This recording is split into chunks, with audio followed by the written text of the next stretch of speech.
यीशु मसीह जब जीवित थे, जब उन्होंने जन्म लिया, तो कैसे थे वो?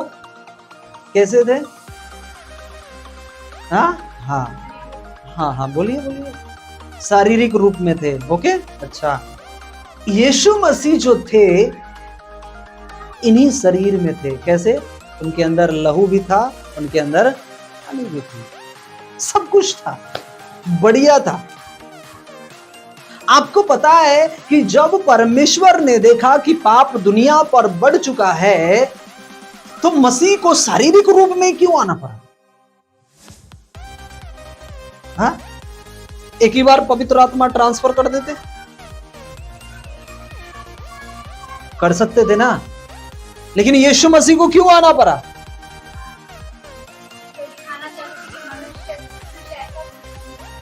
मनुष्य का जीवन ऐसा नहीं, ऐसा होना चाहिए। इसलिए बाइबल कहती है कि जैसा मैं पवित्र हूं वैसा तुम भी पवित्र हो। हालेलुया। मुंह से गालियां ना बकना, व्यभिचार ना करना, पाप ना करना, गंदी गालियां ना बकना, ये ना करना, लालच ना करना, ये ना करना, सारी चीज जो हमने बता चुका उसके ऊपर डिटेल नहीं जाएंगे। लेकिन पता है कि जब यीशु मसीह मरकर जी उठे तो उनमें क्या था? जब मरकर जी उठे तो उन लोगों के बीच में गए ना, कितना दिन रहा उन्होंने? कितना दिन रहा? आ जाते हैं हम वापस टॉपिक। मैं आपको थोड़ा अलग अलग चीजों से प्रमाण बताऊंगा।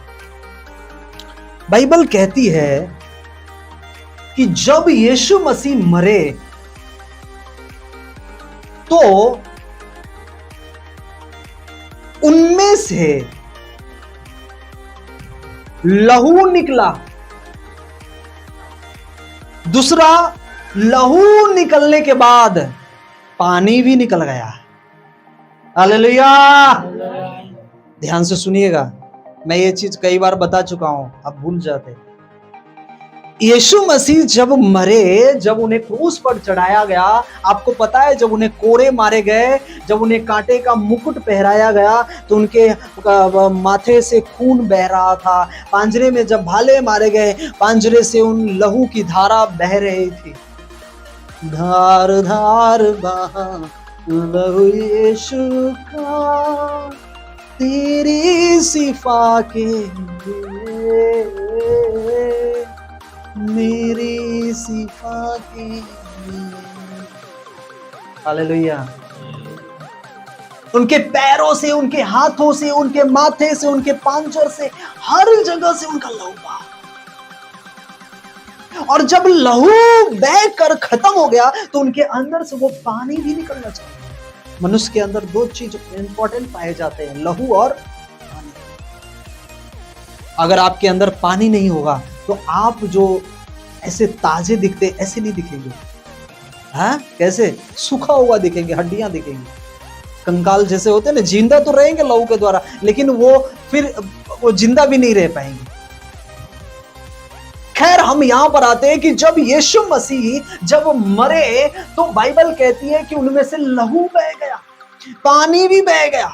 और जब वो मर गए, जब वो गाड़े गए, और जब वो तीसरे दिन जी उठे, तो जब वो जी उठे तो उनमें न लहू था और न पानी था, क्योंकि उनका जो शरीर के रूप में जो जी उठे थे वो महिमा की देह में उठे थे। Hallelujah, hallelujah. वो जो अब जी उठे हैं, अब उनमें न लहू है और न पानी है। वो महिमा के देह में वो उठे। और बाइबल कहती है कि जब वो महिमा के देह में उठे तो वो फिर क्या किए गए? जब वो शारीरिक रूप में थे, जब तक वो अपना लहू नहीं बहाते, जब तक वो पानी नहीं बहाते, तब तक वो पिता के पास वो जा ही नहीं सकते थे। उन्होंने लहू बहाया, पानी बहाया। जब वो लहू और पानी उनके जीवन से निकल गया, हमारे पाप और श्राप पूरा उनके अंदर से वो बहकर जब निकल गया, जब वो जी उठे तो एक महिमा के शरीर के रूप में वो जी उठे। और बाइबल कहती कि महिमा का शरीर उन्हें मिला। इसलिए बाइबल कहती है कि जब यीशु मसीह उन चेलों के पास आया तो एक चेला कहता है, सचमुच तू वही है? प्रभु ने क्या कहा? हाँ मैं वही हूं। नहीं प्रभु, मैं ऐसे विश्वास नहीं कर सकता। अब मैं क्या करूंगा? मैं उंगली डालकर अब मैं क्या करूंगा? तुझे चेक करूंगा कि तेरे पंजरे में वो छेद है या नहीं है। अगर लहू और पानी होता तो पंजरे में से फिर से वो लहू और वो पानी निकलता रहे। वो हाथ जो छिदे हुए दिखते हैं वो ऐसे छिदे हुए नहीं दिखते। हालेलुया। इसलिए थिस्सलुनीकि की पत्री में कहती है, बाइबल कहती है कि जब वो मरा और जब वो जी उठा और जब वो वापस आएगा तो फिर जो मसीह में विश्वास कर कर जो मरे हैं वो फिर से वो महिमा का शरीर लेकर वो उठा लिया जाएगा। हालेलुया। फिर जो दूसरा जो जीवित है और जो मसीह में विश्वास करने वाले हैं उन्हें भी महिमा का शरीर मिलेगा और वो भी उठा लिए जाएंगे। हालेलुया। और बाइबल कहती है मैंने तुम्हें अमरता का जीवन दिया है, तुम कभी भी मर नहीं सकते। एक व्यक्ति जो लहू और मांस में है वो मरेगा, लेकिन जिसके अंदर जिसके जीवन में महिमा का शरीर मिला है वो कभी भी मरने वाला नहीं है। यीशु के नाम में हालेलुया। इसलिए बाइबल कहती है कि वह जब अब मरे हुए में से अब जी उठा है तो फिर दोबारा मरने का नहीं, वो मरने का नहीं। बाइबल कहती है कि अगर तुमने पाप किया है तो तुम्हारे पापों के लिए फिर से वो अब लहू बहाने के लिए नहीं आएगा। फिर से इब्रानियों की पुस्तक में लिखा वो क्रूस पर अपने आप को अब नहीं चढ़ाएगा। हालेलुया। अब ये उनका पश्चाताप अब अनहोना होगा। आमीन। इसलिए अब बाइबल कहती है यीशु मसीह ने कहा मैंने तुम्हें अमरता का जीवन जो कभी ना मरने वाला तुम्हें जीवन दिया है, और जब मैं जाता हूं वहां पर तो मैं भी तुम्हें लेकर जाऊंगा। वही महिमा से भरा हुआ वो हमें शरीर देगा जो उसमें कभी भी मृत्यु नहीं होगी, कभी भी बीमारी नहीं होगी, कभी भी चिंताएं नहीं होगी, कभी भी सर में दर्द नहीं होगा, कभी भी सोने चांदी की टेंशन नहीं होगी, 4 व्हील की टेंशन नहीं होगी, बेड और घर की टेंशन नहीं होगी, अच्छा चिकन और मटन की टेंशन नहीं होगी वहां पर। हालेलुया। वहां पर ये चीजों की टेंशन नहीं होगी। क्यों? क्योंकि आपको जो शरीर मिला है अब वो महिमा से भरा हुआ शरीर है।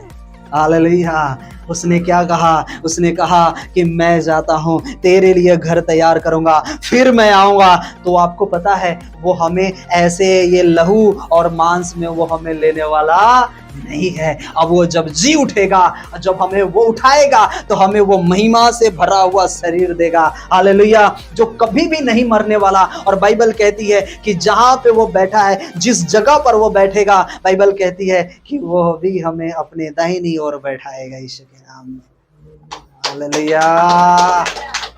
हमें और आपको वो अपनी दाहिनी ओर बैठाएगा। वो हमारा परमेश्वर है, वो हमारा प्रभु है।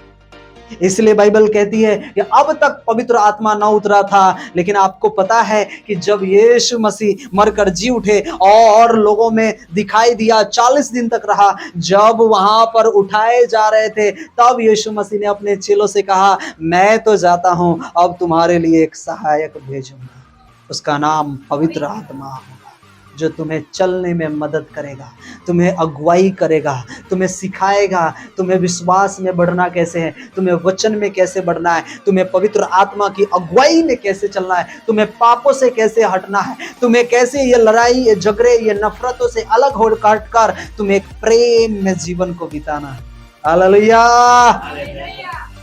ये हो गया हम विश्वासियों के लिए विश्वास के द्वारा पवित्र आत्मा प्राप्त करना। हालेलुया।